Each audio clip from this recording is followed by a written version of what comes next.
Astig na yung toothpick ngayon mga ka-update, no? Wala nang tapunan. Welcome to Romis Update Channel. So yan mga ka-update, update natin yung galing sa Shopee. Bubuksan natin yung order ni Palangga. Titignan natin ito kung ano yung laman. Double purpose daw ito yung order ni Palangga, ni Mrs.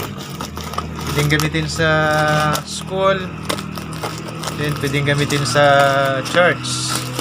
Ayan, tapit na. Okay. Wow. Ito yung kanyang stand mga ka-update. Pwede nyo nang i-guess ano sa tingin nyo to. Meron siyang tripod. Ayan. Ano to? Bag. Ay, ito lalagyan. Ayan, meron na akong bag mga ka-update. Wow. O, diba? So, sa bag pa lang, sulit na. Nagkakalaga lang ito ng mahigit 300. Ito yung kanyang pinakapalpit mga ka-update. Ilalapag natin ganun doon sa stage. So, ilalagay na ganyan. So, okay na, di ba? Titingnan natin, pabayin natin kung hahaba pa siya. Ayun. Ganun pala yun.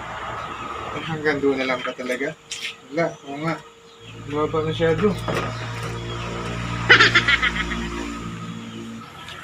So yan mga ka-update. Actually, pag ganyan, mababa siya masyado. Halos hanggang pusod lang. So pwede naman pala siyang hilain. Luwagan lang ito. Luwagan, tapos hilain natin pa ganun. Yan. Tapos paglagay dito, inilagay natin to. Dito lang yung ano, nakasabit, isasabit dito. Para mas madali siyang maikabit, mas maganda, tanggalin muna natin ito. So dito, ipapasok lang natin to. Kung nakausli ito, so kailangan lang nating i-adjust. Medyo lubog siya para hindi siya sasabit dito. Tapos higpitan lang natin dito para nakalock siya ng maganda. Tapos hindi natin ilagay. Kung gaano ka taas yung gusto natin, wala tayo mag-adjust. Ayan na. Tapos masyado siyang slide, pwede natin i-adjust dito. Ito. Luwagan lang. Tapos tapping ganun. Kung ano yung slide na gusto. So yun. So ito yung ating unang parcel. Sunod pang pangalawa. Ayan. For buyer protection, please take video while opening your parcel. Don't accept damaged parcel. So wala naman siyang damage. So ida-damage na natin ngayon kasi walang damage eh. Mothball. Ano yan? Mothball. Mothball. Hindi ko alam ito yung mga order natin ni Mrs. Tama na lang tayo mag-receive.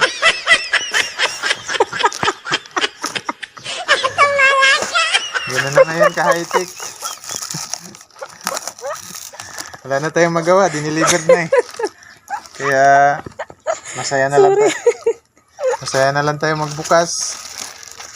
Kasi wala na eh. Mothball. Ito nga yung mothball. Yeah. Tape measure. Tapos ito ay ano to? Toothpick. Toothpick. Astig na yung toothpick ngayon mga ka-update, no? Wala nang tapunan. So ito yung toothpick mga ka-update. May tari. Yan, tapos yun lang yung sabit niya. Parang gaganunin lang. Yan. Diba? Pinag-practice na tapos hindi pa rin makuha. So ganun lang hindi siya bubuksan. Ayan o. Sobrang hirap, diba? So ito yung laman niya mga ka-update. Yan yung klaseng toothpick. Meron siyang ano, pwede ito isabit sa ngipin. Ito yung kasama niya mga ka-update. Yan o, meron 50 pieces. So ito ay lalagyan niya lang. Yan, lalagyan niya lang. So, pwedeng itapon. Pagkatapos gamit, itapon na. Kung ayaw nyo nang gamitin uli. Pero kung gusto niya pang gamitin uli, nasa sa inyo na yan. Ha? Pero siyempre, kailangan na nating itapon kasi nagamit na. So, dental floss. Yan. Okay? Ano pa yung isa? Yung isa pa daw. Ay, meron pa pala dito.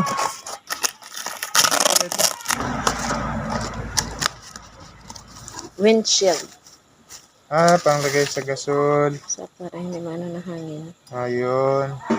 So yun, kung medyo mahangin, kailangan lagyan ng ganito, windshield. Yun. Yun kasi nga pag mahangin, minsan kasi kagaya dito sa amin, medyo open lang. Kaya medyo pag may hangin, natatapon yung apoy. So ito napakaganda kasi nga protection siya. Okay? So thank you very much po sa panonood at suporta mga ka-update. Kung gusto niyo po yung video ito, paki-like, paki-share na din. Glory to our Lord Jesus Christ. And thank you. God bless us all.